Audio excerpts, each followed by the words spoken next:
Hello, Carly. Do you have a moment? Oh, good evening, Helen. Mom. Is there something I can help you with? This Sunday I'm having some friends over for a little tea party, 4 of us to be exact. I was hoping you would bake some homemade cookies and a cake for us. And, of course, I will want you to help out serving and whatnot. I'm so sorry. I'm busy on that day. Huh? You can't get over here? I already made plans on that day. A bit hard for me to make it over there. Oh, really? I provided this opportunity for my daughter-in-law to showcase her cooking skills.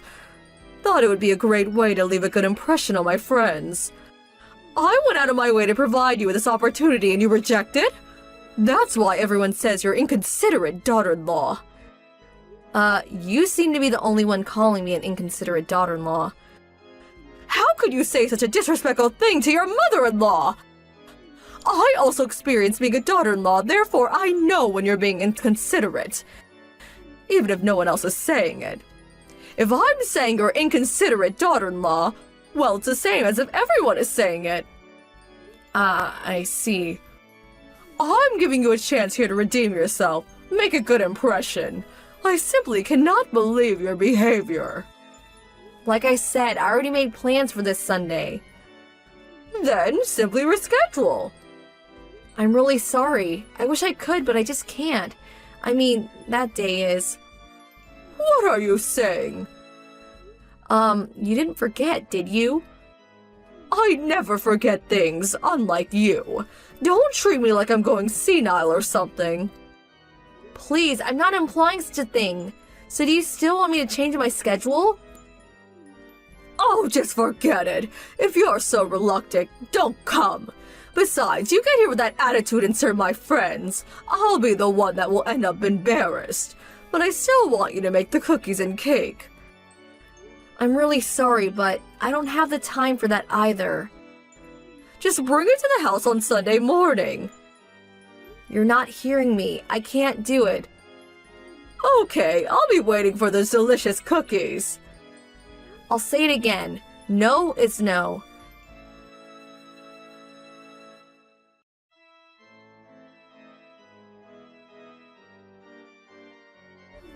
Helen, Mom, can we talk? It seems you entered the house while Frank and I were out. Can I ask what you were up to? Hello, Carly. By the looks of it, you somehow managed to make that cake I requested. Thought you were busy. Huh? What are you saying? You didn't bring it over, so I went there to reprimand you, but then I saw that you did indeed prepare something. That cake was more than enough for my guest. So I will forgive you just this time. Like I said, what are you saying? Oh, yes, that reminds me. All the food on the table. I threw it out. What was all that? Little finger sandwiches, canapes, little bits of chicken? So that's how you cook dinner, is it? Just pile it up on one big plate like some community plate. Disgusting. You really should learn to cook and prepare food properly. Plates, bowls, butter plates. There is an art to serving food, you know.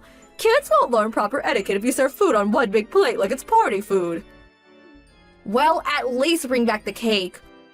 Oh my god, how time flies. My friends will be arriving soon.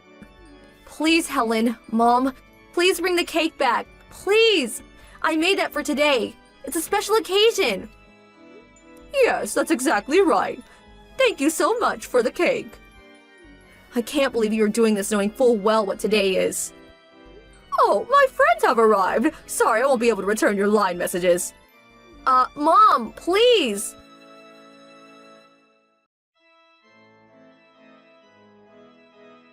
Carly, what was all that today?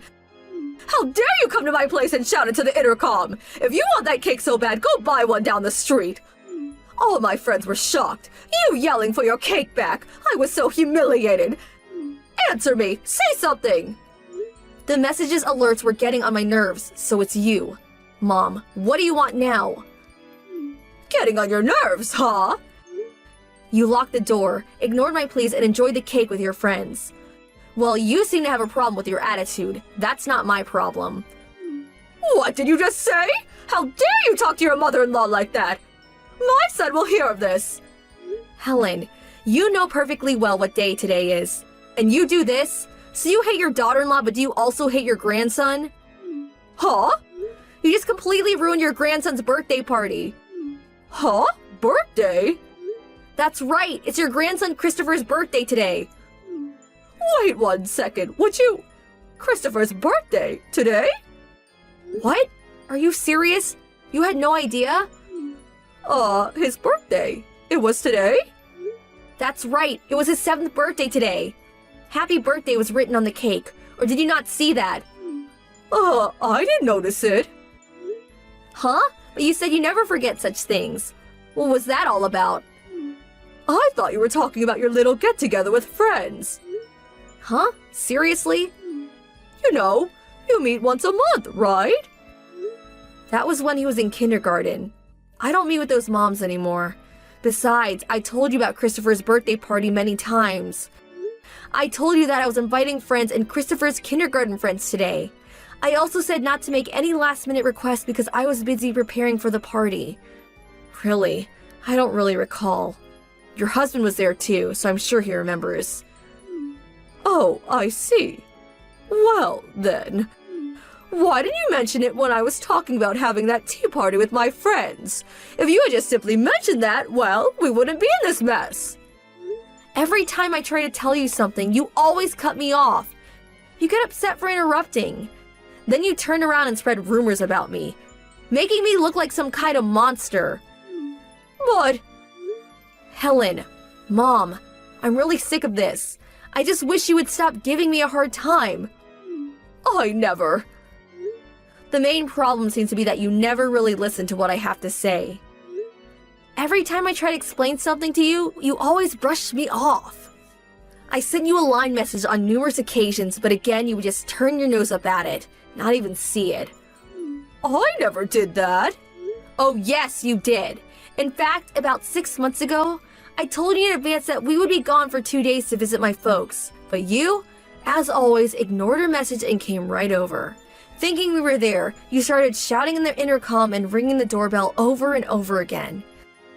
You made such a racket that the neighbors got worried and called my folks. I was so humiliated. No use dredging all that up. What's past is past. It was not only that. When Christopher and I came down with the flu, I asked you not to come over for at least a week, but there you were banging on the door, shouting into the intercom. I'm sure you remember we were endlessly going back and forth on the intercom. You probably don't even care, but I had a severe fever and could hardly stand up. What's more, Christopher had finally fallen asleep after tossing and turning all night. Because of your non-stop bell ringing and door banging, Christopher was in bad shape. If your husband hadn't come and got you, Christopher's fever would have worsened. I can never forgive you for that. Well, that was because... And there's one more thing I want to add. You didn't attend Christopher's birthday party last year either, am I right? Huh?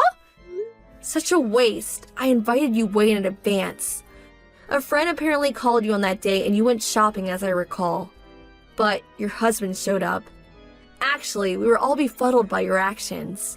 That's why we decided not to invite you, but I never figured you'd steal Christopher's cake and dump all the party dishes into the trash. Unbelievable. I simply just forgot. You can't fault me for being a little careless. But I have to say, this really takes the cake, literally. Huh? You don't seem to repent. Think about what you did. You stole Christopher's birthday cake. You dumped all the party dishes into the trash. As a result, we had to cancel the entire party and send everyone home. But fortunately, everyone was very understanding and we were able to postpone the party until next week. Do you realize how much damage you caused? Do you realize how much Christopher cried? Come on, you're being overdramatic. Besides, in situations like this, you should have been more resourceful. Resourceful? Yes, you could have just gone out and bought everything you needed. And there is Uber. I do know that the supermarket is right nearby and the bakery down the street was still open. If you're a mother, you have to be resourceful in order to overcome any kind of obstacle, such as today. That's your problem. You don't have the adequate resources to be a good mom. Wow, I really don't have the energy to like you today. Huh? You do know that Christopher is allergic to wheat flour. Huh? Yes, a couple of other kids we invited are also allergic to flour. That's why I prepared the cake and cookies using rice flour rather than wheat. But that was all kaput, thanks to yours truly. You say, just go buy it at the supermarket. Well, it's not that simple. Allergy? Christopher is allergic to wheat? Huh? Are you being serious? You weren't even aware of it? This is a serious matter, you know? Well, I was. So whenever Christopher went to visit your house, he never ate any wheat-related foods. What did you think? I just thought your bad attitude just rubbed off on him. Am I hearing you right? I really don't understand why you enjoy giving me a hard time, but I'm sure your son explained Christopher's allergy problem on numerous occasions. How could you be so oblivious to such a serious issue? Christopher's life may have been at stake here. To be honest, I never want to see your face again.